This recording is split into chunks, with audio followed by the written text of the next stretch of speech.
I have two ladies here from a wonderful program called CASA, and you're going to learn all about it. I have Sue Meager and Joyce Dempsey. I'm so glad you ladies are here because I know about your program, but I think a lot of people don't. So Sue, why don't we start with you? Okay, CASA stands for Court Appointed Special Advocates, and we are a volunteer guardian ad litem program. Our guardian ad litems only deal with abused and neglected children. We don't do any of the marital custody piece. Would you explain the ad litem for people who've forgotten their Latin? Sure, absolutely. It's a guardian for the case. We are there to represent what is the best interest of abused and neglected children in the court system. Terrible that we need a program like that, but wonderful that you and people like Joyce are here to facilitate it. Right. Yeah. Sue, would you explain a little more about how the process starts? Certainly. The Child Protection Agency in New Hampshire, the Division for Children, Youth and Family, does an investigation, and if they believe that a child has been abused or neglected physically, sexually, however, they file a petition with the court, and as soon as they file that petition with the court automatically calls the CASA office. They know the supervisors that deal with each court, and then it's up to the supervisor to assign that case to one of our volunteers. And our volunteer immediately goes out and meets that child.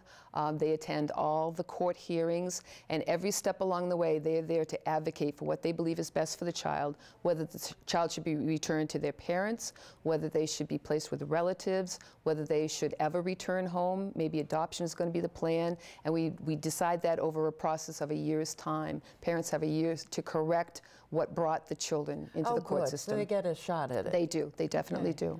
Where is your office? I'm out of the mothership, the Manchester office, and we have 4 regional offices as well. So we have one in Keene, we have one in Plymouth, we have one in the North Country, and one in Dover. But I'm a senior supervisor with CASA. All right. And Joyce, you are a volunteer, is that right? Yes, I've been volunteering now for about 6.5 years. And I really have gotten into it, that, as you say, it is so important, and to look out for the best interest of these children. That's the thing, is their lives have been so destroyed and damaged, and it's so important to give them a chance. Absolutely. Yeah. Now, how is a program like this funded? We have all sorts of funding. We're nonprofit, and we definitely define nonprofit. We get some state funds through a judicial grant. We do fundraising events. We do Christmas cards. We look for donations. We're running a capital campaign, which was a brilliant move in this economy. The only time we've ever done a capital campaign in the past year and a half for some expansion and remodeling of offices and things. So. Well, you are sitting in exactly the right place for fundraising, because all you need to do is tell people how they can support this program. Okay, certainly you can contact our resource development person, who is Kathy Vachon, and the CASA number, the main office number, is 603-626-4600. We also have a website, www.casanh.org. So there's all sorts of ways.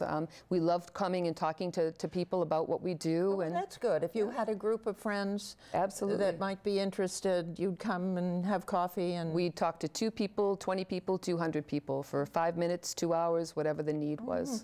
Now, Joyce, how long have you been involved? I've been involved about 6.5 years now. We take volunteers from the age of 21 through their 80s. I think our oldest is in their mid to late 80s. You have to have an equivalent of a high school degree, and you have to be able to have some flexibility in getting time off in order to go to the court hearings. When you visit kids is completely up to the CASA volunteer. Well, you've given us a lot to think about, and I'm happy to tell you that Joyce is going to be back again next week, and we're going to really go into the volunteer program a little bit more. Good. But we needed to hear from you about the organization of it. So I thank you both so much for coming, and I hope we've stirred some interest in some of the people that are watching. Such a great program. Thank you very much. Thank you. Yes. When we come back, I'll wrap up our weekday edition of KVM with some highlights coming up on our weekend show starting this Friday morning. So stay with us.